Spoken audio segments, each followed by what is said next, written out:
नमस्कार दोस्तों, OCN network में आपका स्वागत है। बृहस्पतिवार की सुबह-सुबह एक ऐसी घटना घटी चंडीगढ़ में, जिसके बाद एक बार फिर इस बात की पुष्टि हो गई कि ये कुछ-कुछ स्वार्थों के लिए इंडी अलायंस बन तो गया, इसका नामकरण भी हो गया, इसकी 3 बैठकें भी हो गई पटना, बेंगलुरु और मुंबई में, लेकिन ये इसके जो गठबंधन दल हैं, ये एक दूसरे को ही असहज कर रहे हैं, उनका अपमान कर रहे हैं, उनकी टांग खींचने में लगे हुए हैं। इसके अलावा ये भी संदेश और संकेत मिल गया इस घटना से कि गठबंधन धर्म जिसको हम कहते हैं, उसका ना ये पालन करने को तैयार हैं, ना ये एक दूसरे के साथ चलने को तैयार हैं, ना ये सुख में साथी हैं, ना ये दुख में साथी हैं। बल्कि अब तो कुछ ऐसी घटनाएं घट गई हैं, जिनसे हम ये कह सकते हैं, एक कहावत है ना पुरानी कि पूत के पाँव पालने में ही पहचान पहचाने जाते हैं कि कैसा निकलेगा। तो अब ये बहुत दूर तक साथ चलेंगे, इसको लेकर के भी बड़े सवाल खड़े हो गए हैं। कई कारण हैं, पहले मैं ये घटना बता देता हूँ कि घटना क्या हुई है। चंडीगढ़ में रहते हैं सुखपाल खैरा, 3 बार के एमएलए हैं भुलत्थ सीट से। 2017 2007 में पहली बार एमएलए चुने गए थे कांग्रेस के टिकट पर। इसके बाद 2017 में दूसरी बार एमएलए चुने गए आम आदमी पार्टी के टिकट पर। इनको विधानसभा में नेता प्रतिपक्ष भी बनाया अरविंद केजरीवाल ने। उसके बाद साल भर ही बीता होगा, खटपट हो गई और मतभेद भी इतने तीखे कि इनको पार्टी से निलंबित कर दिया गया। इसके बाद इन्होंने अपनी एक पार्टी बना ली। पार्टी बनाने के बाद फिर ये कांग्रेस में वापस आ गए और 2022 का जो इलेक्शन हुआ है, उसमें ये फिर तीसरी बार कांग्रेस के टिकट पर ही चुने गए एमएलए। यानी 2 बार कांग्रेस के एमएलए रहे, एक बार 2017 में आम आदमी पार्टी के एमएलए रहे। ये जो कांग्रेस की किसान कांग्रेस है, उसके प्रेसिडेंट भी हैं। इसके अलावा इनको प्रभावशाली नेताओं में माना जाता है, क्योंकि इनके पिताजी अकाली दल में ना केवल एक प्रभावशाली भूमिका में थे, बल्कि मंत्री भी रहे हैं। तो ये एक ऐसा परिवार है, जिसकी अपनी एक राजनीतिक पृष्ठभूमि भी है। अब इनको गिरफ्तार क्यों किया गया साहब? बताया ये जा रहा है कि मार्च 2015 में जलालाबाद पुलिस ने एक मामला दर्ज किया था, कुछ बरामदगियां हुई थी, जिसमें 2 किलो हेरोइन थी, कुछ सोना था, कुछ दूसरी चीजें थी। उसमें 7-8 लोगों की गिरफ्तारी हुई थी। उनमें से कोई एक था, शायद गुरुदेव नाम था या क्या था, जो सुखपाल खैरा का नजदीकी था। उस समय यानी 2015 में भी इनके खिलाफ कार्रवाइयां हुई थी, इनको बुलाया गया था पूछताछ के लिए। ये सुप्रीम कोर्ट चले गए थे। सुप्रीम कोर्ट से इनको राहत मिल गई थी, यानी जो समन जारी किए जा रहे थे उसको रद्द कर दिया गया था। पर सुप्रीम कोर्ट से कोई जांच पड़ताल पर रोक नहीं लगाई गई थी। 2021 में इनके खिलाफ ईडी ने भी कार्रवाई की थी, मनी लॉन्ड्रिंग के मामले में इनकी गिरफ्तारी भी हुई थी और बाद में करीब करीब 8 या 9 महीने बाद इनको जमानत मिल गई थी। अब आप ज़रा ये सोचिए कि ये एमएलए हैं कांग्रेस के। ये आम आदमी पार्टी के नेता प्रतिपक्ष भी पंजाब विधानसभा में रह चुके हैं। इस समय पंजाब में आम आदमी पार्टी की ही सरकार है, यानी केजरीवाल की सरकार है, यानी भगवंत मान वहाँ चीफ मिनिस्टर हैं। 2015 के केस में 2023 में आकर के अचानक पुलिस कांग्रेस के एक एमएलए को गिरफ्तार करे, वो भी चंडीगढ़ आकर के, संभवतः सेक्टर 5 में इनकी गिरफ्तारी हुई, और सुबह-सुबह 5:30 बजे, 6 बजे गिरफ्तार कर लिया जाए, तो सवाल तो खड़े होंगे। अगर राष्ट्रीय स्तर पर अरविंद केजरीवाल उस गठबंधन में हैं, इंडी अलायंस में हैं, जिसमें कांग्रेस धुरी बनी हुई है, और आप पंजाब में कांग्रेस के ही एमएलए को गिरफ्तार कर रहे हैं, तो फिर क्या माना जाए? अरविंद केजरीवाल क्या कांग्रेस को सम्मान देकर के चल रहे हैं? और इससे पहले कई घटनाएं हो चुकी हैं, जिससे ये इंडिकेशन मिलता है कि अरविंद केजरीवाल और कांग्रेस के बीच में आगे निभनी नहीं है। इनके एक मंत्री हैं सौरभ भारद्वाज, वो तो प्रेस कॉन्फ्रेंस में कह चुके हैं कि कांग्रेस को पंजाब और दिल्ली की तरफ नहीं देखना चाहिए लोकसभा चुनाव में। यानी पंजाब की और दिल्ली की जितनी लोकसभा सीटें हैं, वहां कांग्रेस को अपना प्रत्याशी ही नहीं खड़ा करना चाहिए। अगर कांग्रेस ऐसा करती है, तो हम फिर राजस्थान और मध्य प्रदेश में चुनाव ना लड़ने के बारे में सोचेंगे, विधानसभा का चुनाव ना लड़ने के बारे में सोचेंगे। अब आप सोचिए, अरविंद केजरीवाल छत्तीसगढ़ भी हो आए, कार्यकर्ताओं का सम्मेलन करके आए, वहां भूपेश बघेल की आलोचना करके आए, उनकी सरकार की ले दे करके आए। मध्य प्रदेश में भी ये कार्यकर्ताओं की एक एक सम्मेलन करके चले आए। राजस्थान में भी ये लोग सक्रिय हैं। फिर सवाल ये उठता है कि अगर आप एक गठबंधन में हैं और हर बैठक में आप जा भी रहे हैं, पटना भी गए, बेंगलुरु भी गए, मुंबई भी गए, और फिर भी आप कांग्रेस के खिलाफ बयानबाजी भी कर रहे हैं छत्तीसगढ़ में, मध्य प्रदेश में, राजस्थान में। कांग्रेस के एमएलए को भी आप गिरफ्तार कर रहे हैं कि जी 2015 का ड्रग्स से जुड़ा हुआ मामला है।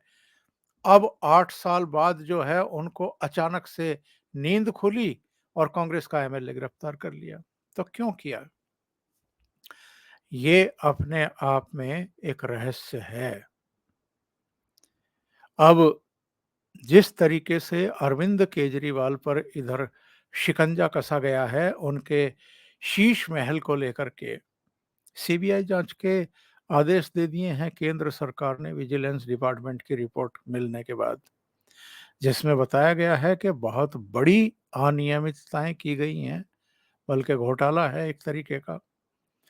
जानबूझ करके नियमों की अनदेखी की गई है, उनको ताक पर रख दिया गया है, और ये शीश महल जो है इतने बड़े क्षेत्रफल में बना दिया गया है, और अपने आप में इतना बड़ा बना दिया गया है जिसके लिए कोई चीफ मिनिस्टर एंटाइटल ही नहीं है। तो अरविंद केजरीवाल पर जिस तरीके से शिकंजा कसा जा रहा है, उससे ध्यान डाइवर्ट करने के लिए और संभवतः कांग्रेस को बैकफुट पर धकेलने के लिए अरविंद केजरीवाल ने और भगवंत मान ने पंजाब में ये सब किया है, कांग्रेस का एमएलए गिरफ्तार करके। क्या ये अकेली घटना है? ये केवल अरविंद केजरीवाल और कांग्रेस के बीच ही इस तरह की राजनीति हो रही है, एक दूसरे को असहज करने की, एक दूसरे को नीचा दिखाने की और टांग खींचने की? जी नहीं। कांग्रेस के नेता अधीर रंजन चौधरी, जो लोकसभा में संसदीय दल के नेता हैं और जिनके बराबर में सोनिया गांधी बैठती हैं, उन अधीर रंजन चौधरी ने कम से कम 2 मौकों पर ममता बनर्जी के खिलाफ जम करके बयानबाजी की है। एक मौका था जब 9 सितंबर के डिनर में, जो डिनर आयोजित किया था राष्ट्रपति द्रौपदी मुर्मू ने, और किनके सम्मान में किया था, जो अलग-अलग देशों के राष्ट्र प्रमुख हमारे यहाँ पहुंचे थे G20 समिट में भाग लेने के लिए।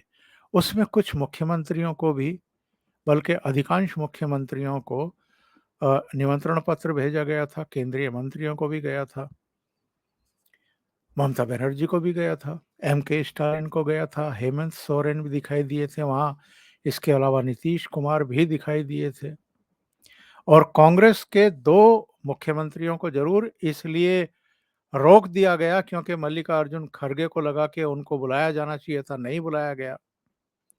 राजस्थान और छत्तीसगढ़ के मुख्यमंत्रियों ने कहा जी दिल्ली नो फ्लाई जोन बना हुआ है, इसलिए हमारा जहाज या हेलीकॉप्टर उतरेगा नहीं, तो हम गए नहीं।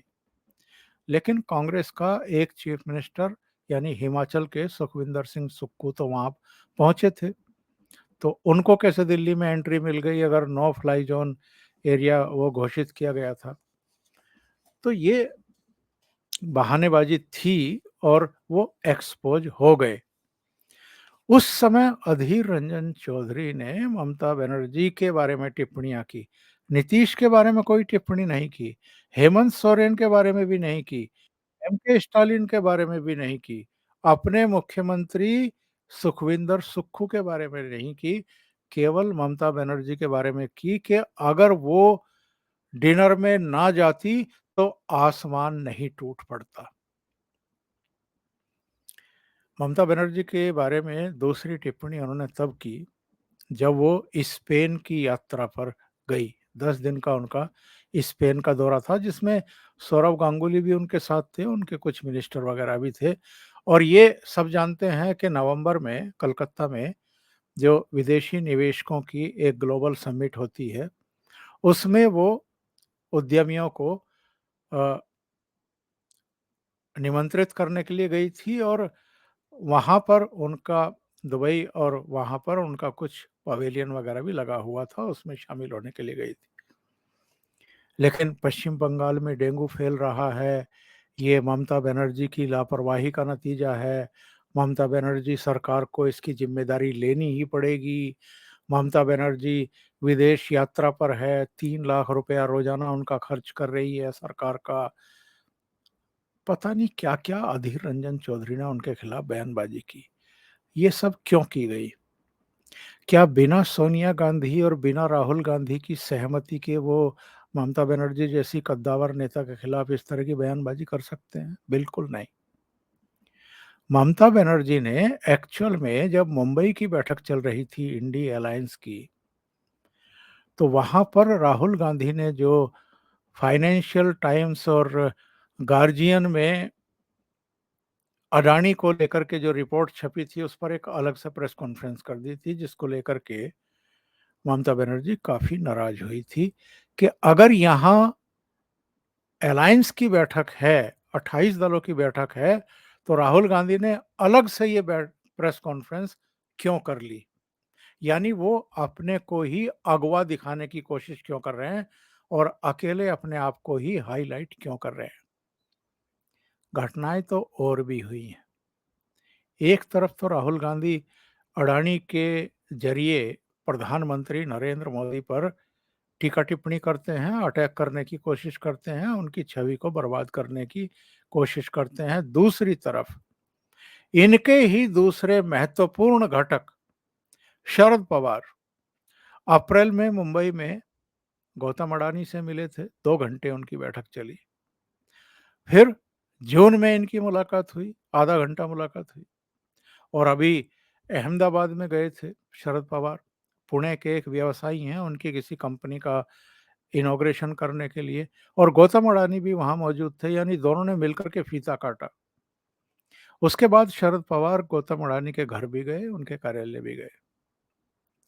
तो सबसे बड़ा सवाल तो ये खड़ा हो रहा है कि ये इंडी अलायंस में चल क्या रहा है।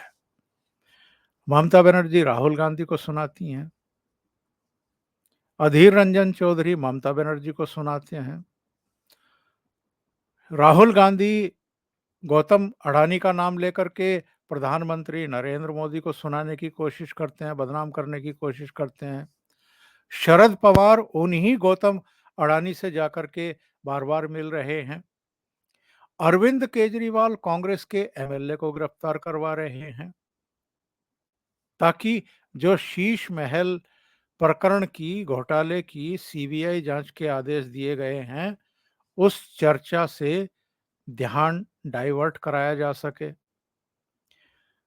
अरविंद केजरीवाल छत्तीसगढ़, मध्य प्रदेश, राजस्थान के दौरों पर भी निकल रहे हैं। अरविंद केजरीवाल कांग्रेस को सौरभ भारद्वाज और आतिशी के जरिए मैसेज, संदेश भिजवा रहे हैं कि आप अगर दिल्ली में लड़ेंगे और पंजाब में लोकसभा चुनाव लड़ेंगे तो फिर हमारा रास्ता अलग और आपका रास्ता अलग। और मामला केवल यहीं तक नहीं है। सीताराम येचुरी कह चुके हैं कि केरल में हम कोई गठबंधन नहीं करेंगे कांग्रेस से। वो ये भी कह चुके हैं कि हम पश्चिम बंगाल में चुनाव लड़ेंगे, यानी वहां भी गठबंधन नहीं करेंगे। ममता बनर्जी ऑलरेडी ये संदेश और संकेत दे चुकी हैं कि कांग्रेस ने अगर सीताराम येचुरी से हाथ मिलाया तो फिर वो इस गठबंधन में नहीं रहेंगी।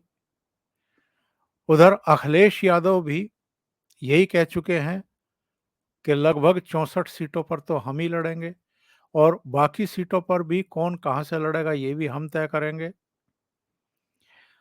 लालू और नीतीश कुमार के जो सेकंड लाइन के नेता हैं, वो आपस में भिड़े पड़े हैं। अभी आपने सुना होगा मनोज झा ने एक कोई कविता सुना दी पार्लियामेंट में, उसको लेकर के उनकी ही पार्टी के आनंद मोहन ने पता नहीं मनोज झा के बारे में क्या क्या कह दिया। तो हालात इतने खराब इस समय इंडिया एयरलाइंस में हैं और एक दूसरे की जड़ों में जिस तरीके से ये मट्ठा डालने में लगे हुए हैं, एक दूसरे को जिस तरीके से ये नीचा दिखाने की कोशिश कर रहे हैं, अब किसी को कोई संदेह नहीं बचा है कि अलग-अलग राज्यों में जो ये पोजीशन लेने की कोशिश कर रहे हैं, एक दूसरे के ऊपर जो प्रेशर बिल्डअप करने को की कोशिश कर रहे हैं, सीटों को लेकर के ज़्यादा से ज़्यादा सीटों पर चुनाव लड़ने के लिए, ये वो टैक्टिक्स चल रही है। और ये भी इससे पता चलता है, अभी तक भी ना कोई संयोजक बन पाया है इस इंडिया अलायंस का, ना सीट शेयरिंग पर कोई फार्मूला निकल पाया है, ना लोगो बन पाया है, ना दूसरे फैसले हो पा रहे हैं। तो ये हालत है इंडी अलायंस की और ये कितनी दूर तक साथ चलेंगे, अब तो यही सवाल खड़े हो रहे हैं। अभी के लिए इतना ही। बहुत बहुत धन्यवाद। अगर आपको ये चैनल और इसके कंटेंट पसंद आ रहे हैं तो लाइक करें, कमेंट करें, वीडियो को शेयर भी करें। अभी तक अगर आपने ये चैनल सब्सक्राइब नहीं किया है तो सब्सक्राइब ज़रूर कर लें और साथ में लगे बेल आइकॉन को दबाना ना भूलें ताकि आगे आने वाले वीडियो और उनके नोटिफिकेशन आप तक पहुंचते रहें। बहुत बहुत धन्यवाद। नमस्कार।